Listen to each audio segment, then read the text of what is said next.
આકાશવાણી અમદાવાદ વડોદરા પ્રાદેશિક સમાચાર બકુલા પરમાર વાંચે છે. લોકસભા ચૂંટણીના ચોથા તબક્કામાં આવતીકાલે 9 રાજ્ય અને 1 કેન્દ્રશાસિત પ્રદેશમાં સમાવિષ્ટ 96 લોકસભા બેઠકો પર મતદાન થશે, જેમાં ઉત્તર પ્રદેશની 13 બેઠકો, મહારાષ્ટ્રની 11, મધ્યપ્રદેશ અને પશ્ચિમ બંગાળની 8-8, બિહારમાં 5, ઝારખંડ અને ઓડિશાની 4-4 અને જમ્મુ કાશ્મીરની 1 બેઠક ઉપર મતદાન યોજાશે. મતદાન સવારે 7 વાગે શરૂ થશે, જે સાંજે 6 વાગ્યા સુધી ચાલશે. લોકસભાની આગામી તબક્કામાં યોજાનારી ચૂંટણીના પ્રચારમાં રાજ્યના ભાજપના અગ્રણીઓ, હોદ્દેદારો અને કાર્યકર્તાઓ પણ પ્રચાર કરશે. ભાજપના પ્રદેશ અગ્રણી હિતેશ પટેલે જણાવ્યું હતું કે ગુજરાતમાંથી જુદા જુદા રાજ્યોમાં અગ્રણીઓને પ્રચાર માટે જવાની કામગીરી સોંપવામાં આવી છે. દિલ્હી, ઉત્તર પ્રદેશ, મધ્યપ્રદેશ, મહારાષ્ટ્ર જેવા રાજ્યોમાં જ્યાં આગામી તબક્કામાં મતદાન થવાનું છે, ત્યાં તેઓ પ્રચાર કરવા જશે.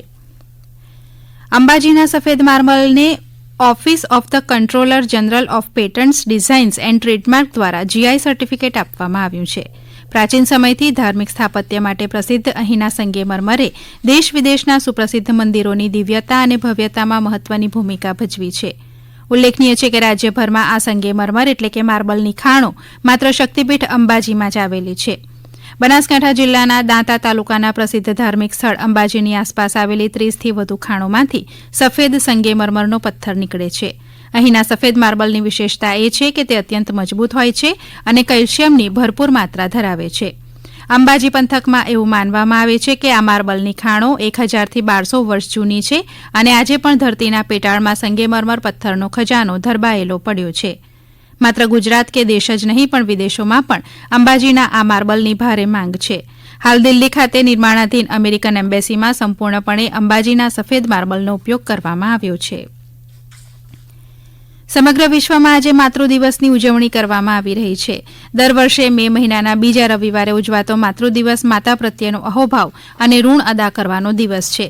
આજના દિવસે બાળકો તેમની માતાઓને ફૂલ, કાર્ડ્સ કે પછી અન્ય કોઈ ભેટસોગાદ આપીને માતા પ્રત્યેનો પ્રેમ વ્યક્ત કરે છે.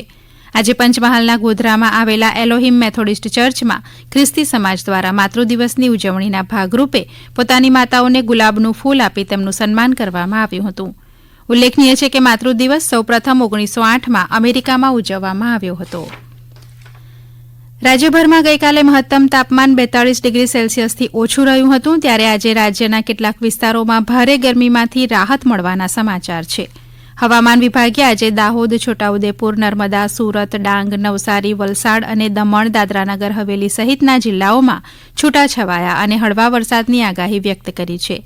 એક તરફ રાજ્યમાં અતિશય ગરમી પડી રહી છે, તેવામાં હવામાન વિભાગે રાજ્યમાં આગામી 7 દિવસ વરસાદની આગાહી કરી છે. હવામાન વિભાગે આજે મધ્ય ગુજરાતના 6 જિલ્લામાં કમોસમી વરસાદની આગાહી કરી છે. વડોદરા, છોટાઉદેપુર, પંચમહાલ, દાહોદ, મહીસાગર અને નર્મદામાં છૂટાછવાયા વરસાદનું અનુમાન છે. વિભાગે આજે દક્ષિણ ગુજરાતના 5 જિલ્લામાં માવઠાની આશંકા વ્યક્ત કરી છે. સુરત, તાપી, નવસારી, ડાંગ, વલસાડમાં કમોસમી વરસાદની આગાહી કરવામાં આવી છે. આ ઉપરાંત સંઘપ્રદેશ, દમણ અને દાદરાનગર હવેલીમાં પણ કમોસમી વરસાદનું અનુમાન છે. ગિરિમથક સાપુતારામાં સપ્તાહના અંતમાં પ્રવાસીઓનો ભારે ધસારો જોવા મળી રહ્યો છે. રાજ્યમાં કાળઝાળ ગરમીની વચ્ચે પર્વતીય સ્થળ સાપુતારામાં ઠંડકનો અનુભવ થતો હોવાથી પ્રવાસીઓ અહીં આવવાનું પસંદ કરી રહ્યા છે. રાજ્યની સાથે સાથે અન્ય રાજ્યના પ્રવાસીઓ પણ અહીંના મનમોહક નજારાને માણવા આવી રહ્યા છે. ગિરનાર ઉપર લખાયેલા ગીતો તેમજ તેના ઐતિહાસિક વારસાની ગાથા રજૂ કરતા ગીતો અને કવિતા પઠનનો કાર્યક્રમ ગઢ જૂનો ગિરનાર જૂનાગઢમાં યોજાયો હતો. રમતગમત, યુવા અને સાંસ્કૃતિક વિભાગ તેમજ સંગીત નાટ્ય અકાદમીના સંયુક્ત ઉપક્રમે યોજાયેલા આ કાર્યક્રમમાં ઉભરતા તેમજ પીઢ કલાકારોએ વિસરાતી જતી ગિરિવર ગિરનારની 15 જેટલી કૃતિઓનું પઠન કર્યું હતું. આ સમાચાર આપ આકાશવાણી અમદાવાદ વડોદરા કેન્દ્ર ઉપરથી સાંભળી રહ્યા છો. આ સમાચાર આપ અમારી YouTube channel AIR news Gujarat ઉપર પણ સાંભળી શકશો. વધુ સમાચાર માટે આપ અમારા ટ્વિટર હેન્ડલ airnews_abad ને ફોલો કરી શકશો.